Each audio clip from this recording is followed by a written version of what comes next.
Sono della conferenza qui a Bruxelles col Commissario Fule. Someone coming from Prague, someone who could appreciate the meaning of Prague Spring, has actually no problems at all to call the events in our southern neighborhood as Arab Spring. I don't. I like this.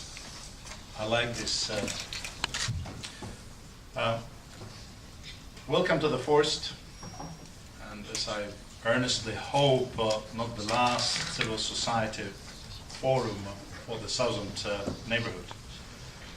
Permit me straight away to extend my gratitude to President Malos and the European Economic and Social Committee for the use of these magnificent conference premises for our forum, and also for their substantial contribution to this initiative.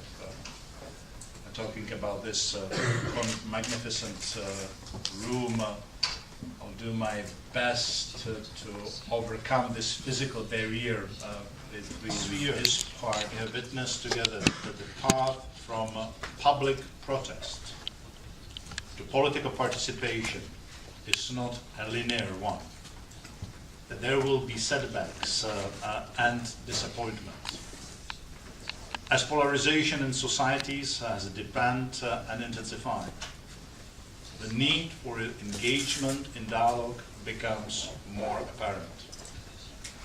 I strongly believe, also on the basis of the experience that I have witnessed in my own country, that an inclusive process of dialogue is the basis for the political reform and economic and social justice. The European Union values an empowered civil society as a crucial component of any democratic system and as an asset in itself. The European Union considers the civil society organizations to include all non-state, not-for-profit structures, non-partisan and non-violent, through which people organize to pursue shared objectives and ideals, whether political, culture, social, or economic. Operating from the local to the national, regional, and international levels, they comprise urban and rural, formal and informal organizations.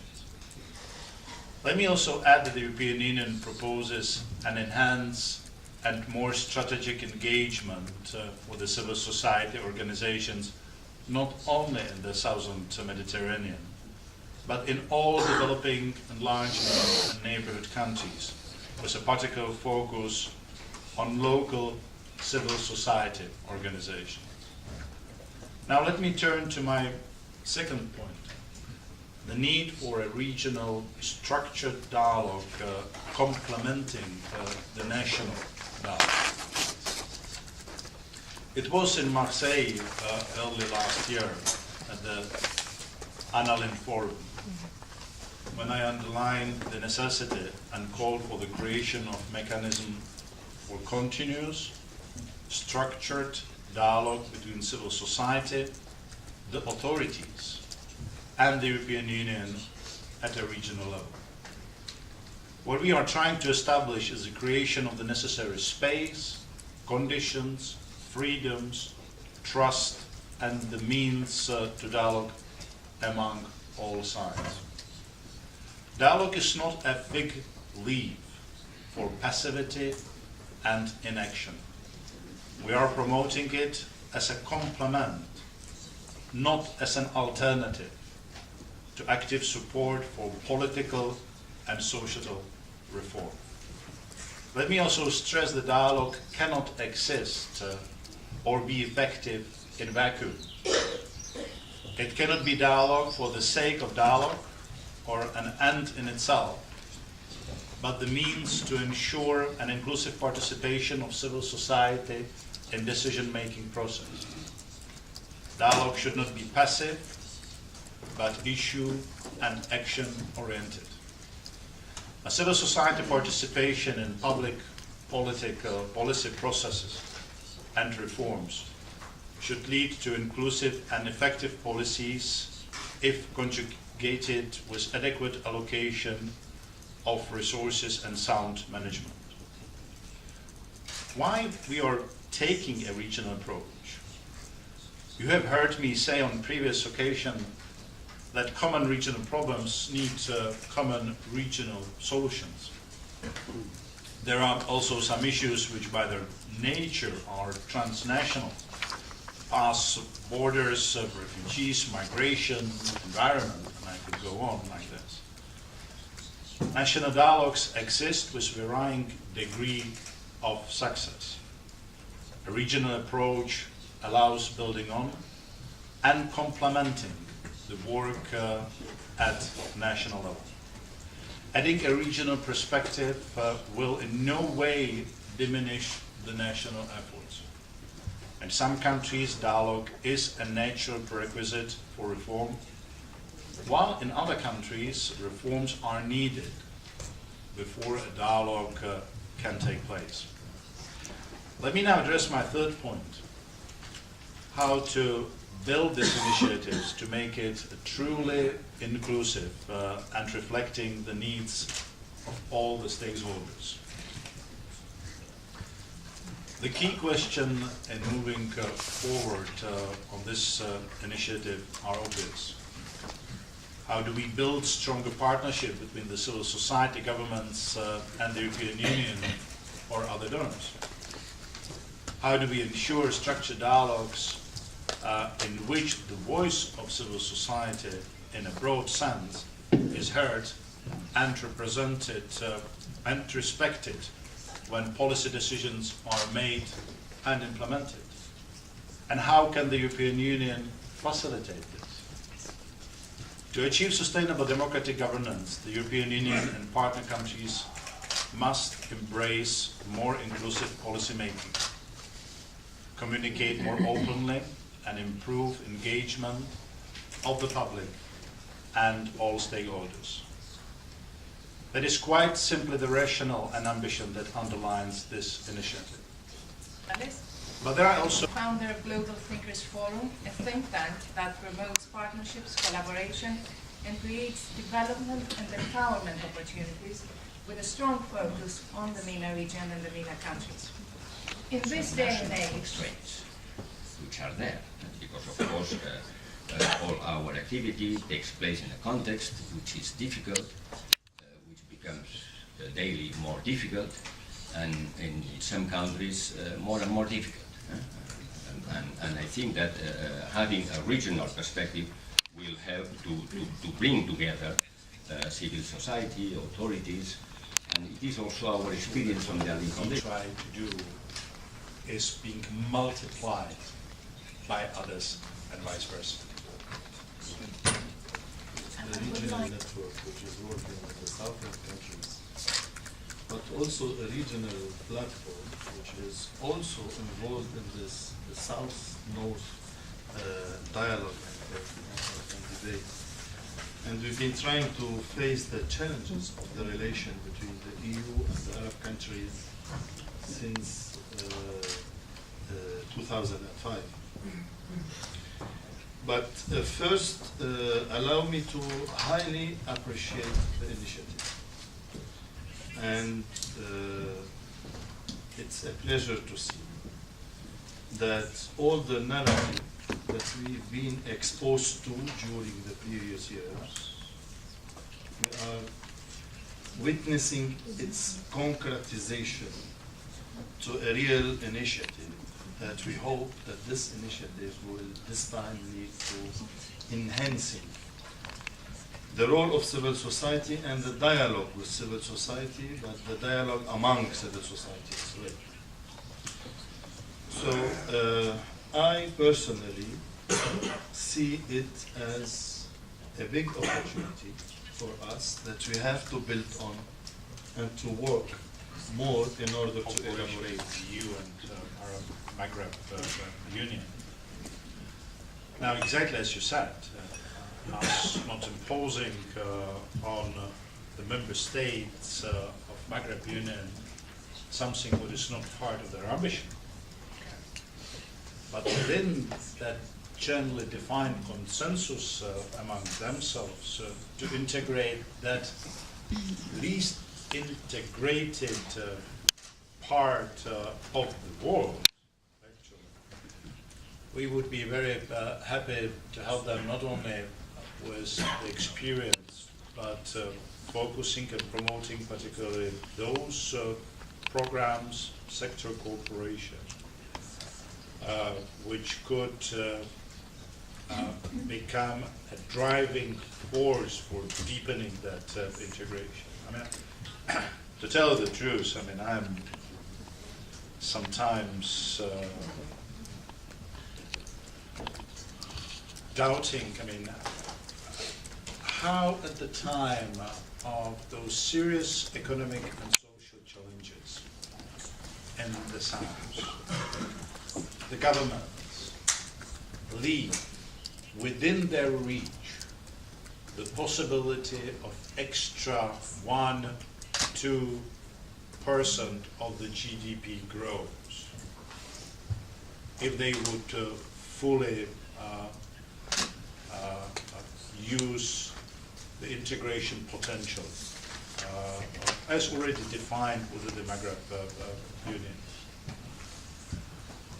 And again, it's of course up to our partners, but they know that since our communication, there has been a number of the meetings, the recent one actually only 3 weeks ago, plus minus, where we have presented some concrete ideas on 5 or 6 priorities they define from the whole menu we have provided them with. The 5 priorities that the partners themselves telling us those are the priorities we would like our cooperation with you to focus on. Now, we have also offered them an informal dialogue, not in Brussels, but in their capitals, with the sector focus.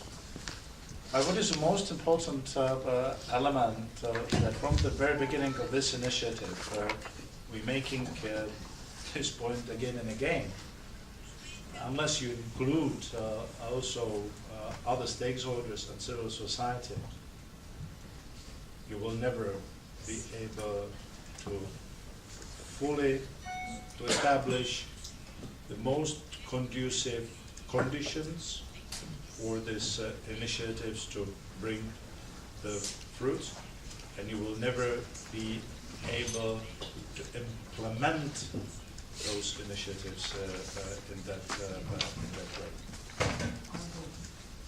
Thank you. I would like to bring to the conversation Shahira Amin.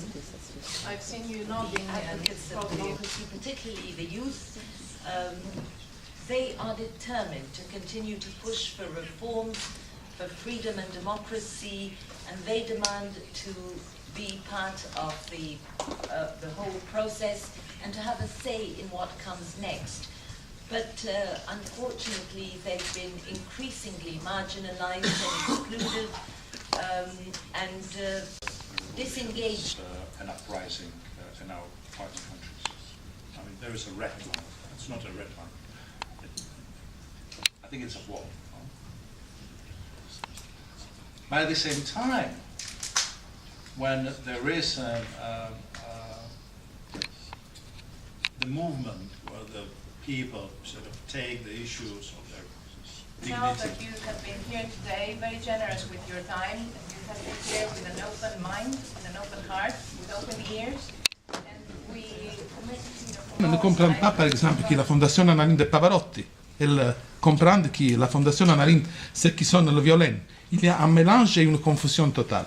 La plateforme avec laquelle nous avons travaillé, nous avons contribué avec un forum civil à Barcelone, à Naples, avec 3000 personnes, où on a dit les mêmes choses qu'a dit le commissaire Fule risque de paraître de n'être rien. Ça, c'est pas correct.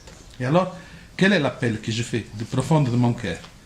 De faire une identification très réelle de qui sont tous les acteurs. Bon, la Fondazione Annalise, c'est Pavarotti, il reste Pavarotti. La plateforme, c'est Uto Ughi, le directeur d'orchestre, il reste comme ça. Et on ajoute les autres éléments pour la représentation. Parce que seulement si à la reconnaissance de ce que nous avons fait, on peut arriver à faire une représentation lyrique dans un monde multicomplexe qui nous paye, mais qui prétend que nous devons être bravos d'en faire notre métier. C'est, excusez-moi, cette similitude compliquée, mais dans cette salle, j'ai vu hier aussi des choses qui n'ont rien à voir avec un projet compliqué, et surtout, il faut être réel. Nous ne savons pas quelle Europe va sortir des élections. Donc il faut jeter les bases. Je suis très content que le commissaire Fule, que j'ai rencontré aussi à Marseille, et j'ai beaucoup apprécié son activité, mais il faut jeter des bases très fortes sur la méthodologie, afin que n'importe quelle Europe va sortir des élections soit obligée à mettre en place la méthodologie et les choses concrètes que la société civile nous accueille.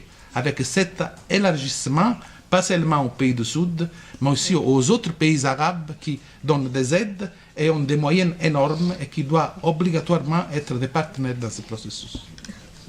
Quasi ride, quasi ride. Che cos'è la rete italiana? Ride con me.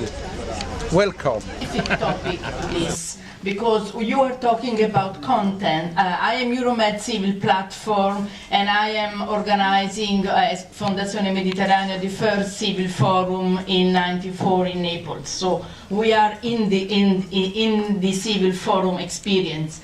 And I think that very much has been done till now. The problem is going on the content, but also how to reach the content and which sort, what it how this audience will give his idea on the way we are going to organize our activities. Not the problem only of content, but how to organize the content in between and inter-organizational interactions. Otherwise, it would be a gap between content and the way to reach the goals that we are sharing. Thank you.